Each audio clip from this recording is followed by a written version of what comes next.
The death of the petrodollar, what really happened between the US and Saudis. News about the expiration of a Washington-Riyadh deal may be fake, but an arrangement that is key to the dollar's success has eroded. It is said that works of fiction can often convey certain truths better than a newswire.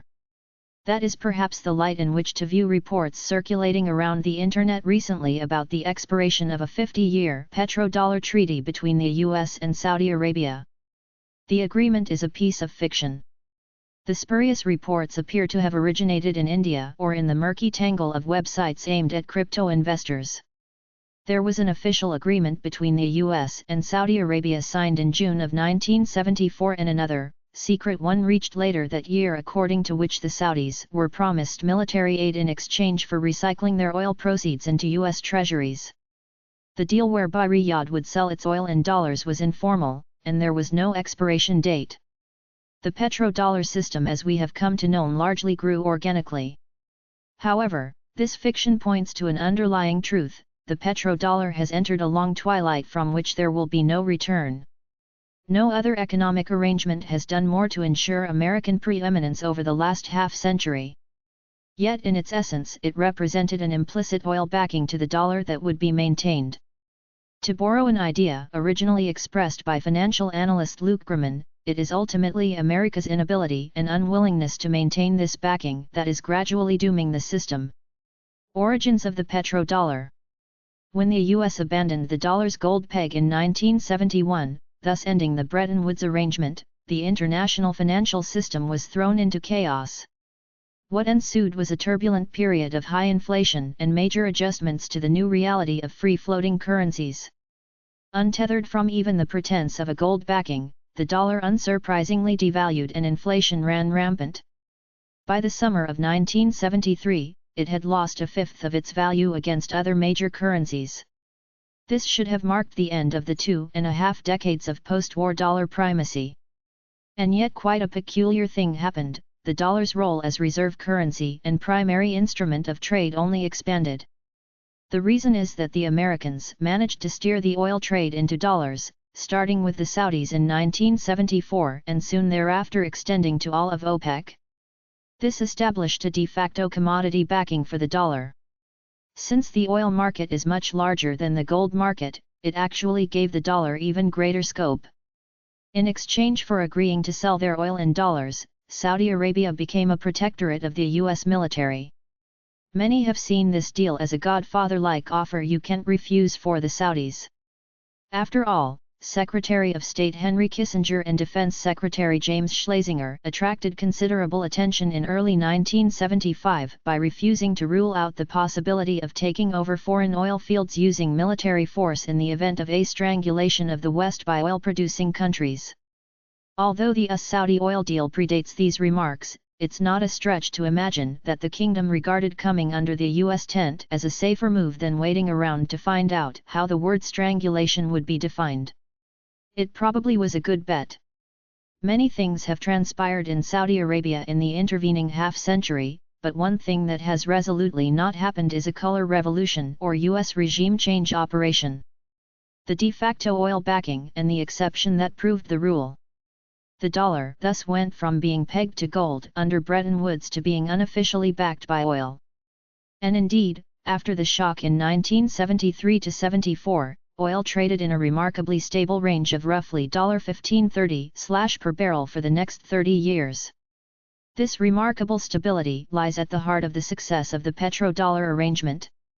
There was one important exception to this stability, but even it ended up only buttressing the system. That exception is the oil shock of 1978–79, sparked by the Iranian Revolution, when oil surged well above the upper end of this range. This coincided with, and partly caused, a deep crisis in the dollar and raging inflation in the US. It was at this time that Fed Chairman Paul Volcker embarked on his famous series of aggressive rate hikes. Volcker's tough medicine was aimed at breaking the back of the worst US inflation in history, but no less important was the effect it had on bolstering the frayed credibility of the dollar. A New York Times article from the time complained that the Fed chairman's moves make clear that international considerations, and specifically the defense of the dollar, are now influencing American economic policy to a degree unparalleled in the post-war period. In other words, Volcker was being accused of prioritizing the functioning of the dollar system over domestic considerations. It's important not to get too bogged down in untangling cause and effect here, or in seeking in Volcker's actions an explicit petrodollar angle. The oil market during those years was responding to a host of factors, and it was by no means within the power of the Fed to manage it. Nor was Volcker explicitly trying to do so. But he was very aware of the pain high crude prices cost oil importers and the threat to the stability of the system it posed. Volcker's decisive action restored the dollar as the world's most preferred currency, and the stronger greenback did help keep oil cheaper in the greenback than in other currencies. Most importantly, however, the perception was created that the U.S. was willing to subject its own economy to pain. Volcker put the U.S. through 2 punishing recessions, in order to preserve the value of the dollar for all global players holding or transacting in dollars. Read more, abuse only gets worse with time, how the U.S. increasingly mistreats its closest allies. Oil prices came down in the early 80s and basically stayed within the $15 to $30 range for the next 20 or so years. A lot of this had to do with major new sources of oil coming online, such as the North Sea, Alaska, and Mexico. However, the bottom line is that the dollar preserved its value against oil. It doesn't even really matter how much of this is an actual achievement of U.S. policy and how much is just a confluence of favorable circumstances. What matters is that the dollar was seen as equivalent to oil, and the Volcker years had created the impression that the U.S. would actually defend it in a time of crisis and manage it fairly. That made holding dollars, or U.S. Treasuries, a reasonable proposition for all. A 30-year range breaks and the rest is history. Fast forward to 2003, and the oil price began a long and steady ascent. This is largely attributable to rising Chinese demand and the geological realities that many of the world's major legacy fields were peaking and starting to turn over, meaning the easy-to-extract oil was becoming scarce. It's more accurate to think about peak cheap oil than the actual geological peak. The dollar also weakened substantially against other major currencies over 2003 to 2008, a circumstance economist Steve Hanke believes caused 50% of the oil price surge during that period. Importantly, when oil moved to the top of its 30-year range, it didn't stop. Over the next couple of years, oil prices would rise steadily before peaking at $145 per barrel in July 2008. Again, another way to think about this is a drop in the value of the dollar against oil, an ominous development for those holding dollars and buying oil. This is the moment when a fatal crack appeared in the foundation of the petrodollar edifice. With oil surging and the dollar weak, where was a new swashbuckling Paul Volcker to come in and tighten policy, strengthen the dollar at whatever cost, and preserve its implicit oil backing? The answer, nowhere to be found. In fact, quite the opposite happened. During the crucial period when crude was rising in 2007 and early 2008, the U.S. actually cut interest rates in response to a weakening economy, thus exacerbating the problem. Luke Grumman sees this episode as causing an important epiphany for many nations who had been aggregating foreign currency reserves with a belief that the dollar would continue to be managed to be as good as gold for oil, and that the U.S. would not pursue policies that would have the effect of impoverishing energy importers. Making matters worse was the deluge of bailouts and trillions in quantitative easing in the aftermath of the 2008-09 financial crisis, which contributed to the sense that the U.S. would spare no effort to stabilize its own faulty banking system, the dollar be damned. It had also become apparent that the U.S. economy was now too financialized and too leveraged to endure Volcker-like treatment. Now it should be noted that oil prices did plummet in 2009, and the dollar did, perversely, strengthen amid the global financial crisis. But this owed directly to the economic carnage caused by the meltdown itself and the ensuing recession. Nobody confused Ben Bernanke for Paul Volcker. Oil prices also plummeted in 2014 to 2016 amid the shale boom, which made the U.S. the de facto marginal cost producer globally. It can even be argued that for much of the decade of 2010 to 2020, the dollar fell into a new, albeit higher, range against oil, thus reinstating a pale reflection of the previous dollar energy tie. But the system was already malfunctioning by then. The short-lived shale miracle only delayed and obscured the consequences. It's important not to seek in any fluctuation of the dollar or crude an affirmation or refutation of the idea of an oil backing to the greenback. What is key to grasp is that starting in the mid-2000s with the run-up in oil described above, the implicit promise of the petrodollar system began to break down. This breakdown has been playing out ever since. China wants to print yuan for oil, the US inadvertently obliges. One country that took early notice of the declining credibility of the dollar is China. Merely days after Fed Chairman Ben Bernanke announced the largest money-printing escapade in history, in March 2009, the head of the People's Bank of China issued a boldly titled white paper called Reform the International Monetary System, calling for a neutral reserve asset to replace the dollar-centric system. In the ensuing years, China, the world's largest importer of oil, made clear its desire to be able to purchase oil using its own currency. It has also cut back on buying U.S. treasuries and been acquiring gold at a blistering pace, both clear votes of no confidence in the dollar. Many interpret these moves in overly geopolitical terms, as Beijing's desire to flex its muscles and undermine the US-led unipolar world for its own sake. However, it's important to understand that for the Chinese, who are short oil and long U.S. treasuries, this is a matter of national security. Relying on a currency which is being debased by the day and overseen by an increasingly belligerent fading hegemon for buying the modern economy's most critical commodity whose overall price trajectory is upward is no solution. China introduced yuan-priced oil contracts in 2018 as part of an effort to make its currency tradable globally. Although this initially didn't make much of a dent in the dollar's dominance of the oil market, it showed where Beijing was headed.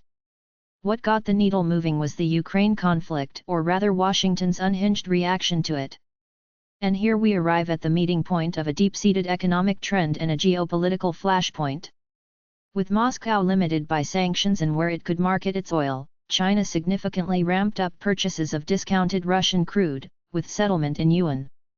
Legendary analyst Zoltan Pozsar called this development dusk for the petrodollar and dawn for the petro-yuan. It goes beyond China. The BRICS group as a whole has, as a stated objective, increasing trade in local currencies, an objective that has gained urgency in light of Washington's capricious and overbearing use of sanctions.